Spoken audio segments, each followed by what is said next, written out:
Bonjour et bienvenue dans cette vidéo d'explication en mathématiques pour le mardi 19 mai. Donc, il s'agit de la reprise de la suite de la technique de la division avec un diviseur à deux chiffres. Et là, c'est un petit peu plus compliqué puisque vous allez voir dans la situation. Donc, observe, alors en 1, observe comment Mathilde et Mathieu calculent la division 24 951 divisé par 43. Donc, si vous regardez, donc si vous lisez ce que disent Mathilde et Mathieu dans les bulles, ils essayent de chercher d'abord par la multiplication. Donc, ils essayent donc de prendre le problème à l'envers et de chercher par la multiplication. 43 multiplié par combien pour arriver à 24 951 ? Et là, ils se rendent compte, ils le disent d'ailleurs, ça va être trop long. Ils se rendent compte que ça va être trop long de procéder de cette manière. Donc, ils décident de faire la division par partage successif. Et cela revient à poser la division, donc la division euclidienne. Donc, en petit a, donc ils préparent, donc c'est la préparation de la division. Donc, comme d'habitude, ils mettent le diviseur, le nombre divisé et donc la recherche du quotient. Alors, avec centaines, dizaines, unités. Donc, ici, ils ont considéré donc un nombre de centaines au lieu de chiffres de centaines. Le 249, c'est le nombre de centaines dans 24 951.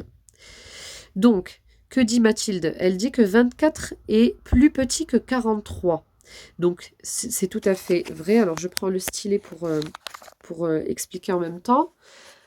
Alors, si je veux diviser, je prends mon 24 ici, je veux le diviser par 43. Eh bien, c'est plus petit. Je ne peux pas. Donc, je suis obligée de prendre carrément 3 chiffres, de prendre le 249. Or, il va falloir chercher, donc maintenant, il va falloir chercher, il y a combien de fois 43 dans 249 ? Comment est-ce qu'on peut procéder rapidement sans perdre trop de temps ? Alors, une astuce qui est donnée par Mathilde ici. Alors, j'ai changé de page. Une astuce qui est donnée par Mathilde pour s'approcher le plus du quotient, on fait comme si on calculait 249 divisé par 40. Et oui, 43 c'est proche de 40, donc on s'approche de 40 pour pouvoir calculer donc plus facilement, mais attention, en sachant qu'on a 43. Donc on va chercher approximativement déjà le nombre de fois qu'il y a 40 dans 249. Vous savez que 40, alors on peut utiliser la table du 4 et la multiplier ensuite par 10. Vous savez que par exemple 4 fois 5 font 20, donc 5 fois 40, puisqu'ici on fait comme si on avait 40, comme si on divisait par 40.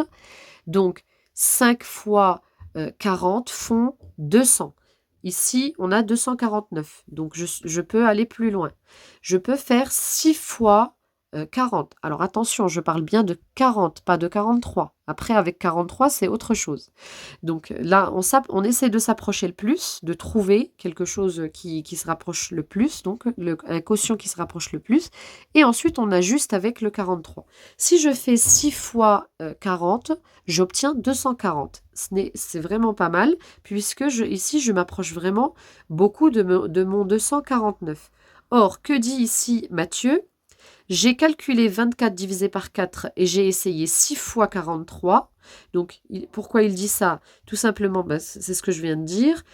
6 fois 40 font 240. Mais maintenant, il faut voir, est-ce que 6 fois 43 ne dépasse pas mon 249 ? Donc, qu'est-ce qu'il dit, lui ? Il note 6, il calcule 6 fois 43 et il trouve 258. Et là, ça ne va pas. D'ailleurs, on voit que Mathilde est inquiète ici. Quand elle voit ça, elle voit qu'il y a que ça ne va pas. Donc, que dit Mathieu ? Mais c'est trop grand. Heureusement que j'ai écrit au crayon de papier. Donc oui, alors 6, ça ne va pas parce que si je fais 6 fois 43, eh bien, j'arrive à 258, je dépasse mes 249. Or, en division, je ne peux pas, je n'ai pas le droit de dépasser. Donc, que fait Mathieu ? Il note 5 au lieu de 6.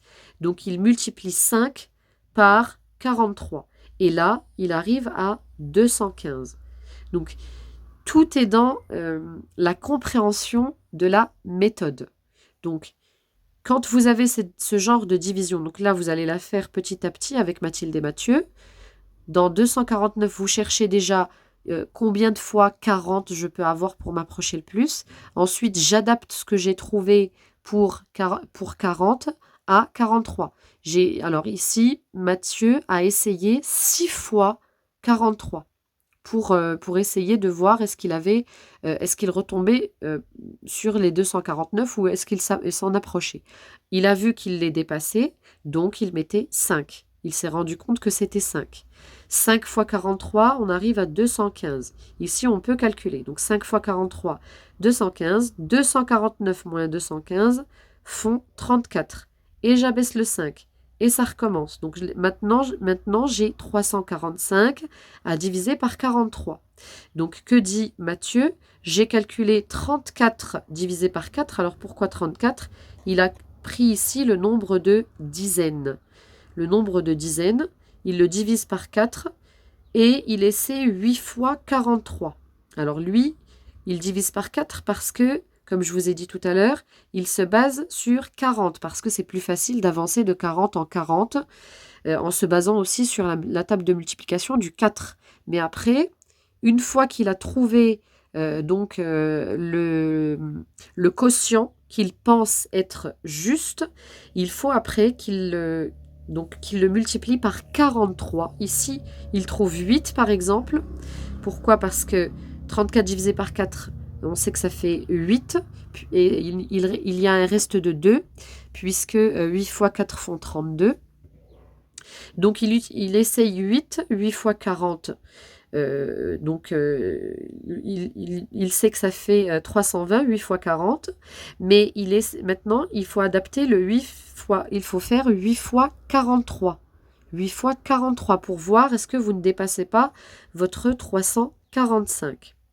Donc, cela, vous le voyez donc à la suite. Alors, est-ce que c'est bien la bonne? Non, il faut continuer ici. Donc, que dit Mathilde? 345 divisé par 40. Elle essaye donc de faire le calcul. Donc, maintenant, c'est à vous de continuer. 8 fois 43, calculez 8 fois 43. Essayez de trouver à quoi cela est égal. Si c'est inférieur à 345, on est bon. On garde 8 ici en quotient pour le chiffre des dizaines. Et vous effectuez la division comme d'habitude en enlevant, donc 8 fois 43 c'est égal à combien? Et 345 moins le nombre obtenu par 8 fois 43, si cela va. Et vous continuez ensuite en abaissant le 1 avec le reste. Vous continuez à diviser par 43 en cherchant combien de fois 40, en vous basant sur 40, et ensuite en adaptant avec ce que vous avez, c'est-à-dire 43 ici. Et pour la suite, vous avez un exercice donc de calcul d'entraînement. Il s'agit de 27 351 divisé par 68. Et là aussi, 68, c'est proche de 70. Donc vous allez essayer de vous approcher le plus. Cherchez déjà avec 70, c'est pour ça qu'ici Mathieu dit 27 divisé par 7. Donc, il se base sur 70, mais après, n'oubliez pas d'adapter à 68. Donc, l'encadré, j'ai appris, lorsqu'on pose une division par 43 ou 68, par exemple, pour trouver les quotients partiels, donc les quotients partiels, c'est ce que vous cherchez à chaque fois ici. Donc, petit à petit, dans votre calcul. Donc, il s'agit des quotients partiels. On fait du calcul approché. Approché parce que, eh bien, on va se baser sur, comme tout à l'heure, pour 43, on se basait sur 40. On cherchait avec combien de fois 40. Ici, pour le 68, on cherche avec combien de fois 70. Mais ensuite, on ajuste en multipliant par 43 et par 68. Donc, selon le calcul. À chaque étape du calcul, on vérifie que le reste partiel est plus petit que le diviseur. Bien sûr, ici, par exemple, on a 69. Ça ne va pas puisque c'est un reste qui est supérieur à 68.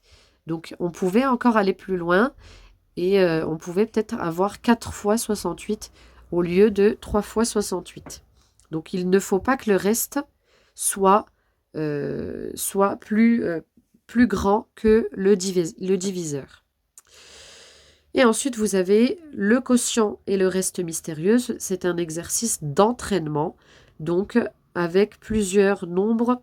Donc, il va falloir s'entraîner. Donc ici, 43, vous vous rapprochez de 40, vous cherchez avec 40 et ensuite vous ajustez.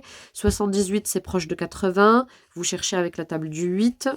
32, c'est proche de 30 et 29 également, c'est proche de 30. Donc vous cherchez avec les nombres connus, avec les tables que vous connaissez et ensuite vous ajustez le quotient trouvé à ce que vous avez. Ensuite, vous avez des petits problèmes à chercher pour, donc c'est de l'entraînement aussi, pour vous améliorer dans ces divisions à 2 chiffres. Je vous souhaite du courage et donc bon courage et bon travail. Merci de votre attention.